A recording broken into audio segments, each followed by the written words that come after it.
This video is brought to you by Miniature Market. Thousands of board games, miniatures, and paints, discount prices at miniaturemarket.com.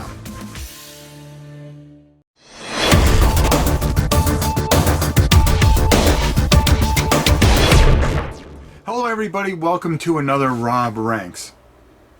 Boy, that's the worst name ever, isn't it? Yeah, pretty much is.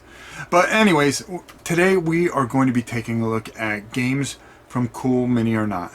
And boy, I had to take a protractor, my pencil, and a calculator and try to figure out the equation on how to get this list actually down and to where I want to. So what we did is we picked the top 10 that I'm going to rank. And these are the games that I think are my top 10, and I ranked them in order. And I think you'll be a little shocked at what is at the top of this list, to be honest with you. Starting at number 10 is a game I love. I just don't get to the table enough, and I have everything for it. And that's Rivet Wars. I love this game. This is such a good, solid, mono-e-mono type of game. The miniatures are beautiful. You know, it's that block cartoon type of thing, but it plays very well. And I think it's just a solid game. It's a lot of fun to paint on top of it, and just has a lot of appeal to me, at least.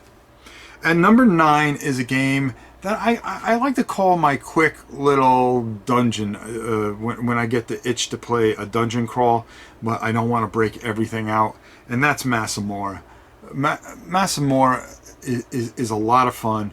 It comes with 4 characters. I love how everything's played through the dice, and it's just a nice, simple little system that works very, very well. At number 8 is a game that has no miniatures, believe it or not, from a company called Cool Mini or Not. Figure that out. It's Ethos. This is a great card game, area control type of a game.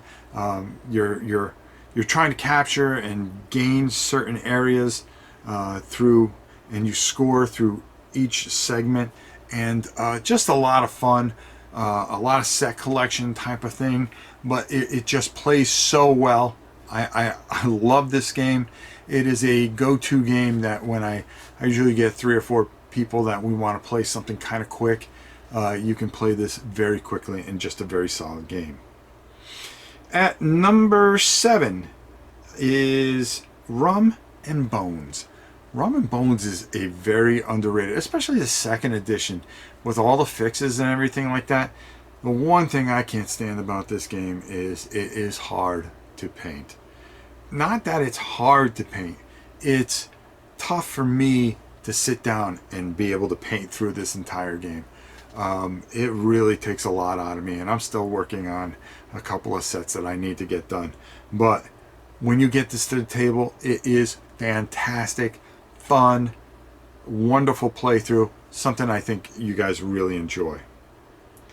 At number 6, let me make sure we're right here. 6, 5, 4, 3, 2, 1. Yeah, okay. At number 6 is a game that I almost feel is Blood Rage in a lot of ways, but and plays very much like it, and that's Rising Sun. Beautiful miniatures, a lot of wonderful things. This game just didn't do it for me. It's a great game. There's something for me that doesn't have it higher on this list. It's a great game that could have been higher for me, to be honest with you. At number 5 is a fantastic dungeon crawl, and it was really hard to put this low on this list, but the way I really looked at some of this stuff, I really had to make some hard choices, and that's Massive Darkness. Massive Darkness at number 5 is not a bad number, and honestly I think it should be higher, but when I look at this list, there are just too many things that are higher than it. I really enjoy this. There's so much to it. There's a lot going on here. Very well put together. Miniatures are fun. Just a wonderful, fun, enjoyable game. And one I really suggest you get out while you can, and that's Massive Darkness. At number 4, I took everything from this series. There wasn't one particular one, but when I think of Zombicide, I have to rank it as a whole. So when I start thinking about Green Horde or Black Plague or the original or the prison one, I really come back to it as a whole because it plays pretty much the same way for everything, and it's just a very good game. And who doesn't love killing zombies? I mean, really. And so Zombicide comes in at number 4. At number 3 is a game that's very personal. I enjoy, I love, I have everything for it, and that's Arcadia Quest.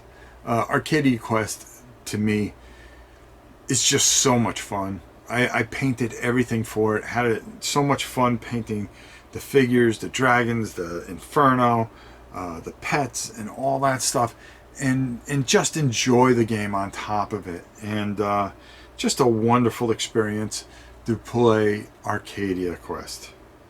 At number 2 is a game I'm so sick of painting that I actually physically get sick when I have to paint it. I have like 2 more copies, I think, that I have to paint, and I physically get sick painting it. And I think it almost affects my gameplay. I think you guys know what it is. It's Blood Rage, but in that are some of the easiest models that you could ever paint. So it's it's a funny thing, but this game is always fantastic. People love this game.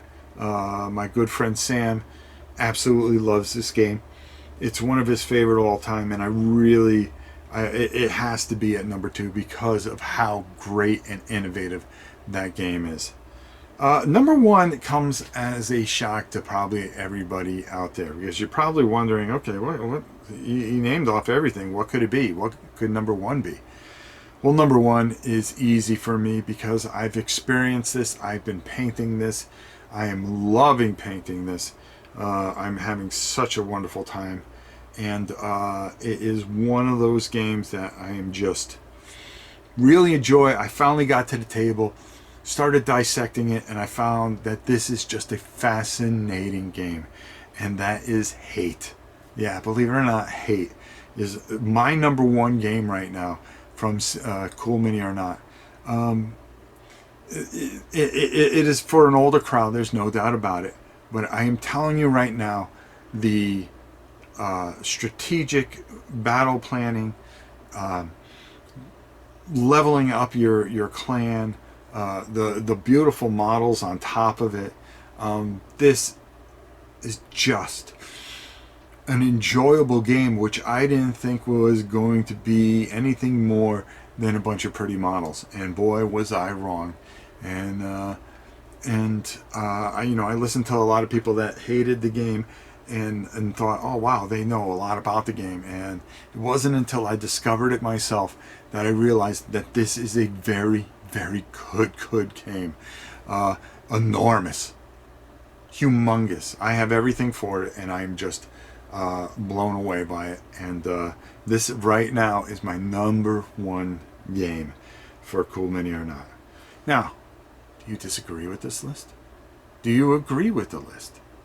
Do you have things that you would have put on there? Because there's some honorable mentions that I can run right off. Bloodborne, the card game, Xenoshift, Song of Fire and Ice even. I left that off. It just, there wasn't enough there for me.